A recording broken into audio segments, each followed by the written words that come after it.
¿Dónde está Lucía? Ayer terminaba de empacar mis cosas para mudarme a la ciudad en la que me esperaba mi nuevo empleo, mi nueva vida. A lo largo de mi carrera como educadora he conocido a muchos niños e infinidad de personas, y puede que al cabo de un tiempo termine pasando por alto alguno que otro evento, aun cuando en su momento hayan marcado mi vida. Estas reflexiones me inundaron justo ayer, cuando empacando algunos de los trabajos de antiguos alumnos, encontré un cuaderno de dibujos que trajo a mi memoria un episodio de mi vida que, aun cuando pareciese que puede tratarse de un caso común en nuestro país y por las condiciones en las que se dio, a mí no deja de causarme un inexplicable escalofrío. Todo comenzó hace 17 años, cuando comenzaba mi carrera como profesora. Había estudiado en una pequeña escuela normal de un estado alejado de la capital, y ahí era tradición que para forjar el carácter, se enviara a los maestros recién egresados a remotas escuelas rurales a ejercer la profesión. Los que mostraran verdadera vocación en condiciones tan extremas eran entonces colocados con el tiempo en mejores condiciones laborales. A mí me fue asignada una pequeña escuela rural improvisada en una casa que había sido incautada por el municipio después de estar abandonada por largo tiempo. La construcción era bastante ruinosa, de modo que solo se utilizaban 4 habitaciones, las que se consideraban más seguras para tener ahí a los niños, a manera de salones, y una letrina que se encontraba al centro del patio de la construcción, detrás de un enorme y antiquísimo roble que oscurecía dicho espacio. Por ser la novata me fue asignado el grupo de primer año, en el que se comprendían a los niños más pequeños, de entre 6 y 7 años, y en los que se intentaba cubrir el programa de lo que en una escuela regular se aprendería en primero y segundo grado. Ahí los niños eran bastante listos y despiertos, y aprendían mucho del mundo natural viviendo en el campo y conviviendo con adultos de varias generaciones en sus familias numerosas. Pero una pequeñita me llamaba bastante la atención, al grado de que le tomé un cariño que trascendió nuestra relación alumno-profesor. Era una pequeñita de las más chicas, muy inteligente y extrovertida, con un lenguaje claro y vocabulario amplio, y a quien sus compañeros querían mucho porque mostraba dones maternales hacia los demás niños, como si ella fuera la encargada de su cuidado. Su nombre era Lucía, ella vivía en la parte más alejada del pueblo en unos sembradíos que sus abuelos le habían heredado a su padre, quien trajo a su madre a vivir con él desde otro pueblo. Sus padres eran amables y queridos en todo el pueblo, aunque no les eran conocidos parientes cercanos y nunca ningún familiar los visitaba. Pero a mitad del ciclo escolar, todo cambió con la pequeña Lucía. Regresábamos de las vacaciones de invierno, y como es costumbre pedí a mis alumnos que me contaran cómo habían celebrado las fiestas de Navidad y Año Nuevo, así como lo que habían hecho durante los días de descanso. Para empezar me sorprendió que Lucía no fuera la primera en levantar la mano para contarnos, pero mi gran sorpresa fue cuando, al descubrirla mirando por la ventana distraída, decidí pedirle directamente que nos contara. Su participación se limitó a frases cortas y era como si tratara de evadir el tema, fue algo más o menos como, nada especial, nos visitó mi tío el flaco, y se sentó mirando por la ventana con una expresión como la que hacen los niños cuando le dicen algo a otro esperando que su mamá no los escuche. Y todo ese día fue lo mismo, Lucía se aisló en un rincón y se limitó a participar solo cuando se le era requerido, además de que no dejaba de mirar por la ventana. Cuando tenía oportunidad, y sin que los alumnos se dieran cuenta, me volteaba para ver qué era lo que robaba la atención de la niña que anteriormente fuera tan dedicada a la clase, pero en el área del patio a la cual daba la ventana de mi salón no había más que hierba seca y mobiliario escolar en desuso, así como viejas herramientas de campo abandonadas. No era un paisaje muy interesante para una niña de 6 años. Cuando la mamá de Lucía fue a recogerla ese día, decidí preguntarle si todo estaba bien con la pequeña, pero la mamá no parecía haber notado siquiera el cambio en la niña. Al día siguiente el comportamiento de Lucía no mejoró. Se notaba retraída y hasta temerosa. Al ver que no quiso salir a jugar al patio a la hora del almuerzo, me acerqué a platicar con ella. El hecho pareció incomodarla bastante, pero yo comencé a interrogarla.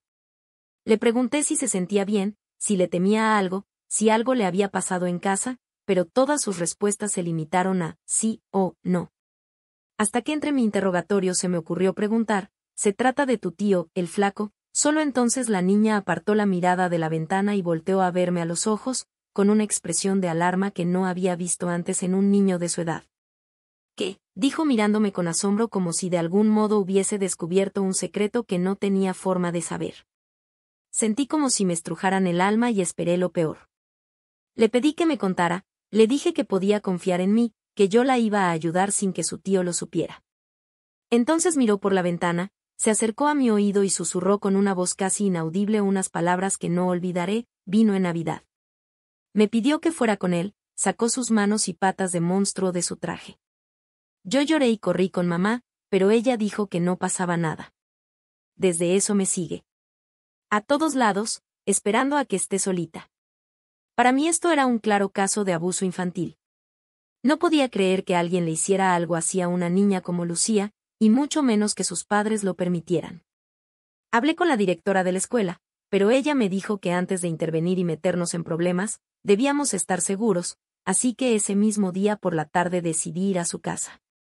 Estuve varias veces a punto de perderme en el denso bosque de la sierra, pero afortunadamente los remotos vecinos de Lucía me dieron muy buenas direcciones. Llegué a su casa abriéndome paso por las mazorcas del plantío que estaba frente a su casa. Su madre lavaba ropa en unas cubetas en el patio, mientras que la niña, casi paralizada y mirando fijamente al plantío, la acompañaba. La pobre pequeña sufrió un ataque de pánico y saltó sobre su madre cuando me vio salir de entre las mazorcas. Tardamos 1 hora en calmarla, hasta que al fin se quedó dormida. Su madre me ofreció una taza de atole caliente y me invitó a sentarme justo frente a ella en la mesa que, además de las 2 camas y el fogón, servía como mobiliario a la pequeña cabaña. Se dispuso a limpiar unos frijoles al tiempo que preguntó: «¿Y, hora maestra, a qué debemos el honor de su visita a esta, su humilde casa?» No quise andar mucho con rodeos, y le dije: «La verdad es que he notado un comportamiento extraño en su hija, y me temo que podría estar siendo abusada por su hermano o su cuñado». Se detuvo pensativa y apartó la mirada de la olla donde vaciaba los frijoles que ya había limpiado, para decirme: «Ah, caray. Pues si yo no tengo cuñados, y ella nunca ha visto a mis hermanos, ¿cómo sería eso entonces?». No me sorprendí mucho, puesto que la niña ya me había anticipado un poco que sus padres no le habían hecho caso la primera vez, así que insistí. «Se trata de la visita que tuvieron en Navidad, tal vez sea un conocido o amigo de la familia», le dije. «Mire, maestra, ya sé por dónde va la cosa, y se me hace raro que siendo usted estudiada se deje engañar por imaginaciones de chamacos», me contestó. No debería tomar tan a la ligera acusaciones tan delicadas viniendo de una niña que no tiene la malicia de mentir sobre algo así, reproché. Entonces la señora me volteó a ver con un gesto que denotaba que se comenzaba a exasperar, hizo a un lado los utensilios de cocina que estaba utilizando y juntó las manos solemnemente sobre la mesa. «¿Ella le dijo que la violaron?», me preguntó con un tono duro y mirada molesta. «Pues no directamente, pero su comportamiento y», la señora interrumpió. «Mire maestra, no quiero ser grosera, y a lo mejor usted me va a tirar de loca ignorante, pero esto no es lo que usted cree, y si no se tratan de imaginaciones de una niña que escuchó muchos cuentos de espantos, pues entonces es algo que no puede usted resolver». «¿A qué se refiere?», pregunté. Entonces volteó a ver que la niña durmiera profundamente, se levantó, la cubrió con una cobija y puso sobre su pecho un rosario desgastado que estaba colgado en un clavito en la pared. «Le voy a pedir que me escuche sin interrumpirme, le voy a decir todo lo que sé. Piense lo que quiera, después de eso le voy a pedir que se vaya y yo haré lo que pueda por ayudar a mi niña». Asentí con la cabeza, y me dispuse a escuchar sin vislumbrar siquiera lo que me esperaba. A mi niña la visita el demonio. Sé que no es un hombre porque aquí nadie nos visita, y todo el contacto con personas que tenemos es porque nosotros vamos al pueblo. Y ahí el único momento en que la niña no está conmigo es cuando está en la escuela. No la dejo sola ni para irme a confesar, maestra. Siendo así las cosas, le voy a contar lo que pasó el día de la Navidad. Amaneció y nos pusimos a trabajar como siempre. Luego fuimos al pueblo a dejar maíz a los molinos, eso lo hizo su papá mientras íbamos al mercado a comprar las cosas para nuestra pequeña posada. Fuimos a la misa del mediodía y nos regresamos para acá. Mientras que yo hacía el ponche y cocinaba la gallina que habíamos matado en la mañana, mi marido y Lucía colgaban la piñata en el jardín y mi marido limpiaba el patio para tronar cohetes en la noche. Entró a buscar unas herramientas a la casa, y cuando salió, la niña ya no estaba en su sillita. La buscamos y se encontraba en la parte de atrás de la casa, allá donde se acaba el frijol, paradita mirando al bosque. Me acerqué a ver si alcanzaba a ver lo que ella estaba viendo, pero no había nada. Entonces le dije, despacito para no espantarla, ¿qué estás viendo?, pero ahí mismo ella brincó y comenzó a llorar como si estuviera lastimada, y gritaba, «Viene por mí. Sus patas, me agarran. Ayúdenme». Entonces la cargamos y corrimos a revisarla para ver que ningún animal la hubiera lastimado, pero nada. Entonces ya nada celebramos. Toda la noche estuvo alucinando, pero no tenía fiebre, no comió, casi no durmió, y solo veía la ventana pidiendo que no la dejáramos sola. «No dejes que me lleve Ma», era lo único que repetía sin parar de llorar. Ni mi marido ni yo dormimos esa noche, yo al lado de la niña dándole tés, y él sentado con su escopeta al pie de la ventana de la niña, pero nada pasó. Al otro día la subimos a la camioneta, todavía estaba muy espantada, y la llevamos al pueblo. Primero al doctor, pero estaba bien, no tenía signos de que nada ni nadie la hubiera lastimado, ni de tener ninguna enfermedad. Luego la llevamos a la delegación. Una patrulla nos acompañó, pero no encontró nada, ni siquiera animales salvajes. Entonces decidimos llevarla con la yerbera. Ella nos dijo que algo que no era de este mundo estaba queriendo llevársela, pero no solo su alma, sino toda ella. Entonces empezó a curarla. Le dio amuletos y le dijo que nunca se alejara de alguien que la cuidara. Ahora rezamos mucho y la cuidamos, pero creo que el demonio está enfermando su cerebro. La mujer retomó el trabajo que hacía antes de su historia y guardó silencio por un rato. Esperé, pero al no obtener respuesta decidí preguntar, ¿a qué se refiere con que está enfermando su cerebro? Entonces la mujer se levantó de la mesa y tomó de la repisa que estaba sobre la cama de la niña una libreta muy vieja y desgastada. «Mire», dijo, y acercó a mí la libreta. Comencé a hojearla mientras la mujer continuaba limpiando frijoles.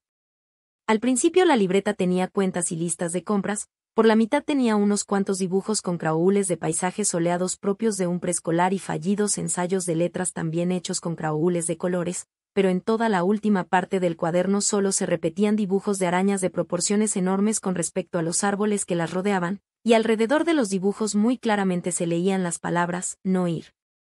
En todos los dibujos repetía el patrón, además de que solo estaban hechos con crayón negro, y extrañamente la araña en todos los dibujos usaba una clase de sombrero. Y no ha intentado llevarla a un psicólogo. Pensé en voz alta. Pero la mujer, con gesto de preocupación, respondió, «No, maestra, no quiero que me la encierren en un manicomio, donde el demonio se pueda tragar su alma». Ese día abandoné la casa de Lucía con muchas dudas. Su madre me permitió conservar el cuaderno de dibujos para intentar analizarlo con mis incipientes conocimientos de psicología. Pero lo más triste pasó después. Al día siguiente Lucía no se presentó a clases. Me sentí culpable al pensar que tal vez aún estaría alterada por el susto que le había causado con mi visita, pero tras una semana de ausentismo escolar decidí indagar en el pueblo. El padre de Lucía tenía una semana de no cumplir con sus entregas, y su madre no había sido vista ni en el mercado, ni en la iglesia, ni siquiera con la yerbera. Los habían ido a buscar a su casa pero nadie respondía a la puerta. Todos pensaban que tal vez habrían ido a la capital a llevar a su niña al doctor. Quise intentar de nuevo en su casa, y me aventuré otra vez a caminar por horas hasta la casita de Lucía. Llegué, y no pude evitar notar que los plantíos estaban muy descuidados. Los animales de la familia estaban muriendo de hambre, pero detrás de la cabaña estaba la camioneta familiar, y ahí dentro se podían observar las herramientas, los documentos del padre de Lucía, y en la parte trasera todo un cargamento putrefacto de maíz listo para ser entregado. Llamé a la puerta 1, 2, 3 veces. Llamé más fuerte sin obtener respuesta, y tras golpear con más fuerza la puerta se abrió. No había sido asegurada, ni por dentro ni por fuera, pero lo que más me llamó la atención fue la disposición de la casa. En la cama de la niña estaba el mismo cobertor con que su madre la había arropado el día que las visité, con el viejo rosario gastado, pero ahora roto y desperdigado encima, y a los pies de ésta los mismos zapatitos que aquella tarde le había quitado. En el fogón apagado estaba una olla de caldo putrefacto que despedía un desagradable hedor, y en la pequeña mesa un montículo de frijoles sin limpiar y una olla de frijoles ya limpios, y junto a ellos mi taza de atole enmohecida. ¿Dónde está Lucía?